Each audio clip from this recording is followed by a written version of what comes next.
এত বছর ধরে আমরা নিজের টাকা দিয়ে ব্যাংকটা দাঁড়া করাইছি। আর এই লোকটা আসে বা যে আসুক না, ডক্টর ইউনুস আসুক না, কেউ তো আমাদের জন্য কিছু করে না। এখন বলছে ব্যাংকগুলো বন্ধ করে দেবো। এই ব্যাংকটা লুটপাট করে আইসিইউতে নিয়ে গেছে চলো। ওনারা এখন ডেথ সার্টিফিকেটের জন্য আসলো কেন? আমাদের ডেথ সার্টিফিকেট দেওয়ার জন্য তৈরি হয়ে গেছে।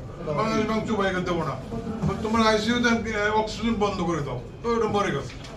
4টে 5টা ব্যাংক উনি কথা হু ইজ এই বাংলাদেশ ব্যাংকে who is what is authority. Yes, এত বছর ধরে আমরা নিজের টাকা দিয়ে ব্যাংকটা দাঁড়া করাইছি। আর এই লোকটা আসে বা যে আসুক না, ডক্টর ইউনুস আসুক না, কেউ তো আমাদের জন্য কিছু করে না। এখন বলছে ব্যাংকগুলো বন্ধ করে দেবো। আমাদের এখানে তো না যে টাকা আটকাই রাখছি আমরা, যে রোড করছি আর রোডের খরচা উঠতেছে না। এটা মানুষ আসতেছে, টাকা নিচ্ছে, আবার টাকা দিচ্ছে, আমরা ব্যবসা করতেছি। আর এইটা গভর্নমেন্টকে ইনশিওর করতে হবে, যারা টাকা নিচ্ছে তাদের আমরা আদায় করতে পারি, কোর্ট সেটাও সহজ করতে হবে। একটা মামলা ধরে 10 বছরের মামলাটা আসলে। আমি বাংলাদেশ ব্যাংকের সঙ্গে 1 ঘন্টা কথা হয়েছে এই ব্যাংক নেওয়ার আগে। তারা বলছে আপনাদের এত লোন হয়েছে। আমি তো লোন তো আর স্লিপ দিচ্ছি, আপনারা কেন ধরেন না? বাংলাদেশ গভর্নর কি করে, সরকার কি করে? অর্থ বিদেশে বড় বড় কথা বলে। উনি একটা টাকা দিছে এই ব্যাংক করার জন্য, ইসলামী ব্যাংকে বলছে, বা এই যে গভর্নর সাহেব আছে উনি বলছে বন্ধ করে দেবো, বন্ধ করে ক্যান বি সলভ। আমরা তো উপযুক্ত to take over this bank, তাই না? আপনি বাংলাদেশ ব্যাংক আমাদেরকে সহযোগিতা করতেই হবে। যে কোনো ব্যাংকে বেঁচে থাকার জন্য বাংলাদেশ ব্যাংকের দায়িত্ব এটা, হ্যাঁ, সাহায্য করা। কেন বাংলাদেশ ব্যাংকে আমরা সেই সাহায্য চাই?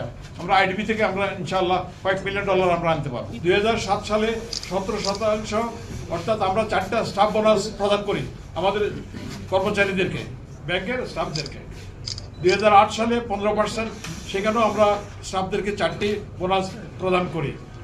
2009 সালে 11%, 2010 সালে 14%, 2012 সালে 15% এবং 2013 সালে 20%, অর্থাৎ 4টা স্টাফ বোনাস আমরা প্রদান করি।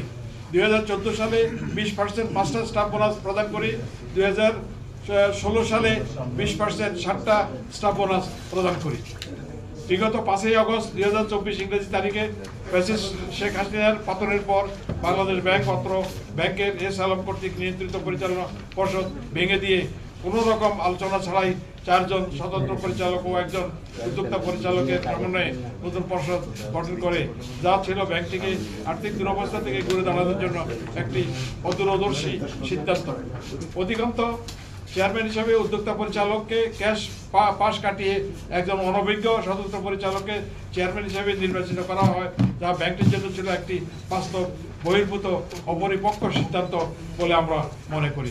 আপনারা জেনে অবাক হবেন যে অনেক উদ্যোক্তা ও শেয়ার হোল্ডারদের পরিচালক হওয়ার যাবতীয় যোগ্যতা থাকা সত্ত্বেও এবং বর্তমান পরিচালনা পর্ষদে তাদের যুক্ত করার জন্য বারংবার অনুরোধ করা সত্ত্বেও হলেও বর্তমান অনভিজ্ঞ পরিচালনা পর্ষদ অর্থাৎ স্বতন্ত্র পরিচালক যারা ব্যাংকের কোনো শেয়ার ধারণ করতে পারবেন না, স্বতন্ত্র পরিচালক কোনো অবস্থাতেই তারা শেয়ার নিতে পারবে না। ফলে প্রকৃত উদ্যোক্তাদের উপর ব্যাংকের পরিচালনা কার্যকর অর্পিত না হওয়ায় গ্রাহকগণ অনাস্থার কারণে ব্যাংকটি হতে তাদের ডিপোজিট তুলে নেওয়ার প্রবণতা দেখা দেয়। কিন্তু ডিপোজিট করার কোনো প্রবণতা লক্ষ্য করা যায় না, যা ব্যাংকের দুরবস্থাকে আরও ঘনীভূত করেছে। যা প্রকৃষ্ট ফলাফল হলো বাংলাদেশ ব্যাংক থেকে যথেষ্ট অর্থের যোগান দেওয়া সত্ত্বেও ব্যাংকটি ঘুরে দাঁড়াতে পারেনি।